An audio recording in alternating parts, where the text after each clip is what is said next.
മലപ്പുറം കാളികാവിലെ കടുവാ ദൗത്യത്തിൽ നിർണായക പുരോഗതി ഉണ്ടായിരിക്കുന്നു. കരുവാരക്കുണ്ട് ഭാഗത്ത് കടുവയെ ദൗത്യസംഘം കണ്ടു എന്നുള്ളതാണ് ഏറ്റവും ഒടുവിലായി പുറത്തുവന്ന വിവരം. 4 സംഘങ്ങളായി തിരിഞ്ഞുകൊണ്ട് കടുവയെ നിരീക്ഷിക്കുകയാണ്. മയക്ക് വെടിവെക്കാനായി ദൗത്യസംഘം പുറപ്പെട്ടിട്ടുമുണ്ട്. വിപിൻ സി വിജയൻ സംഭവ സ്ഥലത്ത് നിന്ന് വിവരങ്ങളുമായി നമുക്കൊപ്പം ചേരുകയാണ്. വിപിൻ, ദിവസങ്ങളായുള്ള അവിടെയുള്ള പ്രദേശവാസികളുടെ ആശങ്കയാണ്. പിന്നീട് ആ ദൗത്യം തുടങ്ങുമ്പോഴും ഒരു വലിയ പുരോഗതി കൈവരിക്കാൻ കഴിഞ്ഞിരുന്നില്ല. ഇപ്പോൾ കടുവയെ കണ്ടെത്താൻ കഴിഞ്ഞിട്ടുണ്ട്. എന്താണ് ദൗത്യസംഘത്തിന്റെ അടുത്ത നീക്കം? അനുകൂലമായ സാഹചര്യമുണ്ടോ വിപിൻ സി വിജയൻ? ഉണ്ടായിരിക്കുന്നു. കാരണം നരഭോജി കടുവയെ ഈ പ്രദേശത്ത് കണ്ടെത്തിയിട്ടുണ്ട്. എന്നാൽ ഇനി അതിനെ പിടികൂടാനുള്ള ശ്രമമാണ് ഇപ്പോൾ വനം വകുപ്പിന്റെ ഭാഗത്ത് നിന്ന് ആരംഭിച്ചിരിക്കുന്നത്. ഇത് നമുക്ക് ആ ദൃശ്യങ്ങളിൽ നിന്ന് കാണുന്ന പോലെ തന്നെ ആ പ്രദേശത്താണ് ഇന്ന് വൈകിട്ട് ഒരു 4 മണിയോടുകൂടി കടുവയെ കണ്ടത്. ഒരാളല്ല, ഒരുപാട് ജനങ്ങൾ ഇതിലൂടെ പോയിരുന്ന പല ആളുകളും കണ്ടിട്ടുണ്ട്.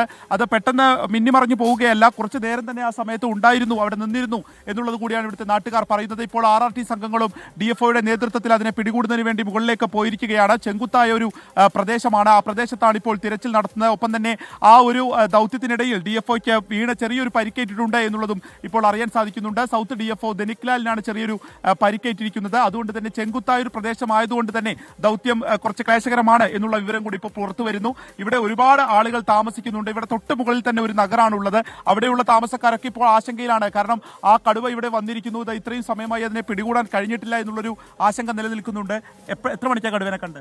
ഞങ്ങൾ കാണുമ്പോൾ ഒരു 4-5 മണിയായിട്ടുണ്ടാവും സാറേ. ഞങ്ങൾ അവിടുന്ന് വന്ന് ഇവിടെ ആദ്യം ഞങ്ങൾ 4 പേര് വന്ന് ഇവിടെ മേലെ കയറാൻ നിന്നപ്പോൾ മറ്റൊരു വന്നിട്ട് പോകാമെന്ന് പറഞ്ഞു. പിന്നെ അത് കഴിഞ്ഞ് ഞങ്ങൾ മറ്റേ ഫോറസ്റ്റുകാർ വന്നു. അവർ കയറി കഴിയുമ്പോൾ ഞങ്ങളിവിടെ നിൽക്കായിരുന്നു. അതിൽ അവർ കുറച്ച് മുകളിൽ കഴിഞ്ഞപ്പോൾ കുറച്ച് ആൾക്കാർ മേലക്കൂടി കയറി, 2 ഇതിൽ ഫോറസ്റ്റുകാർ ഇതിൽ കയറി. ആ സമയത്തൊക്കെ കടുവ അവിടെ ഉണ്ട്. അപ്പോൾ ഇവിടെ തന്നെ ഇവിടെ ഇങ്ങനെ കിടക്കാം, കടുവ കിടക്കുമായിരുന്നു. അവിടെ കിടക്കാണ് കടുവ.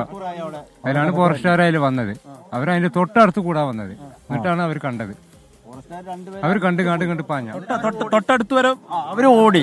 ആ തോക്കിലെ ആൾക്കാർ 2 മുകളിലുണ്ടായിരുന്നു ഫോറസ്റ്റുകാർ. അവരും പേടിച്ചും കണ്ട് അവരും ഒന്നും ചെയ്തില്ല. പിന്നെ അത് അങ്ങനെ നടന്ന് പതുക്കെ നടന്നാ പോയത്.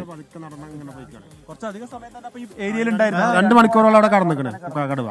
പിന്നെ ഫോറസ്റ്റുകാർ ഇവിടെ വന്ന് കയറി ഒരു 4-5 കുറച്ച് ആൾക്കാർ അതിലെ പോയി, ഒരു 3-4 ആൾക്കാർ ഇതിലെ പോയി. പിന്നെ അവരെ അടുത്തെത്തിയപ്പോൾ നീച്ചൊരു ഒച്ച ഉണ്ടാക്കി. അപ്പോൾ അവർ ഫോറസ്റ്റുകാർ പിന്നോട്ട് തിരിഞ്ഞ് മണ്ടിക്കാണ് അങ്ങനെ ഉണ്ടാക്കുന്നത്.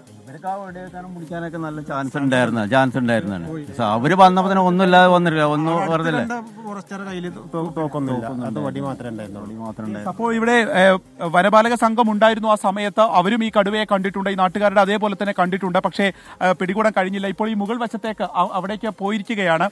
ഇനി അങ്ങോട്ടേക്ക് ഫോറസ്റ്റ് ഏരിയ കൂടിയാണ്. അപ്പോൾ ഇതിനെ കണ്ടെത്തുക എന്നുള്ളത് കുറച്ച് വെല്ലുവിളിയാണ് എന്നുള്ളതാണ് ഇപ്പോൾ പറയാനുള്ളത്. വീണ്ടും കടുവയെ കാണുന്നു എന്നുള്ളതിന്റെ ആശങ്കയാണ് നാട്ടുകാർ പങ്കുവെക്കുന്നത്. ഈ ദൗത്യം വളരെ വേഗത്തിൽ മുന്നോട്ട് കൊണ്ടുപോകണം എന്നുള്ള ആവശ്യം അവർ ഉയർത്തുന്നതുമാണ്. എന്താണ് ദൗത്യസംഘം ഈ പുതിയ സാഹചര്യത്തെക്കുറിച്ച് വിശദീകരിക്കുന്നത്? അവരുടെ ആക്ഷൻ പ്ലാനിനെ കുറിച്ച്, തുടർന്നുള്ള നടപടിയെക്കുറിച്ച് അവർ വിശദീകരിക്കുന്നത് എങ്ങനെയാണ് വിപിൻ?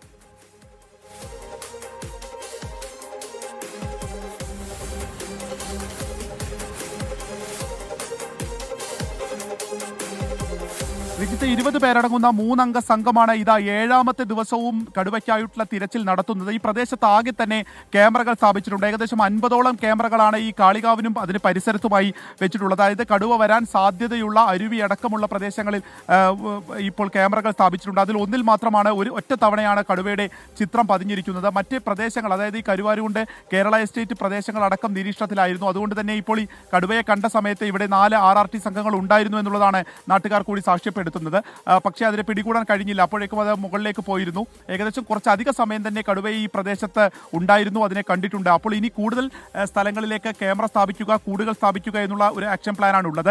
ഡോക്ടർ അരുൺ സക്കറുടെ നേതൃത്വത്തിലുള്ള സംഘം ഈ പ്രദേശത്ത് കഴിഞ്ഞ 7 ദിവസമായി തമ്പടിച്ചിട്ടുണ്ട്. 3 വെറ്ററിനറി ഡോക്ടർമാരടങ്ങുന്ന സംഘമാണ്. കാരണം കടുവയെ കാണുകയാണെങ്കിൽ ഉടൻ തന്നെ മയക്കുവെടി വയ്ക്കുന്നതിനുള്ള സജ്ജീകരണങ്ങളായിട്ടാണ് നിൽക്കുന്നത്. 3 സ്ഥലത്താണ് ഇപ്പോൾ കൂടുകൾ സ്ഥാപിക്കുകയും ചെയ്തിട്ടുള്ളത്. ഈ ഒരു ആക്ഷൻ പ്ലാൻ ഇനിയിപ്പോൾ ഈ ഒരു പ്രദേശത്തിന്റെ രൂപരേഖ കൂടി തയ്യാറാക്കിക്കൊണ്ടുള്ള ഒരു തിരച്ചിലായിരിക്കും നടത്തുക. ആദ്യത്തെ പാറശ്ശേരി കാളികാവ് മേഖലയിലായിരുന്നു തിരച്ചിൽ നടത്തിയിരുന്നെങ്കിൽ ഇപ്പോൾ അത് കരുവാരുകുണ്ടിലേക്ക് കൂടി എത്തിയിരിക്കുന്നു. ദൗത്യം തുടങ്ങിയ 7ാം ദിവസമാണ് ഇന്ന്. കടുവയെ കണ്ടെത്തിയിട്ടുണ്ട്. പക്ഷേ മയക്കുവെടി വെക്കാൻ അനുകൂലമായ സാഹചര്യമല്ല നിലവിൽ. ചെങ്കുത്തായ പ്രദേശമാണത്. കടുവ ഉൾക്കാട്ടിലേക്ക് പോവുകയും ചെയ്തിട്ടുണ്ട്. വ്യാപകമായ പരിശോധന ദൗത്യസംഘത്തിന്റെ ഭാഗത്തു നിന്നുണ്ടാവുന്നുണ്ട്. ജനങ്ങളുടെ ആശങ്ക കൂടുന്നുണ്ട്. കടുവയെ വീണ്ടും കണ്ടതിന്റെ പശ്ചാത്തലത്തിൽ ദൗത്യം വേഗത്തിൽ മുന്നോട്ട് കൊണ്ടുപോകണം എന്നുള്ള ആവശ്യമാണ് അവിടെയുള്ള പ്രദേശവാസികളുടെ ഭാഗത്തു നിന്ന് നമ്മൾ കേട്ടത്.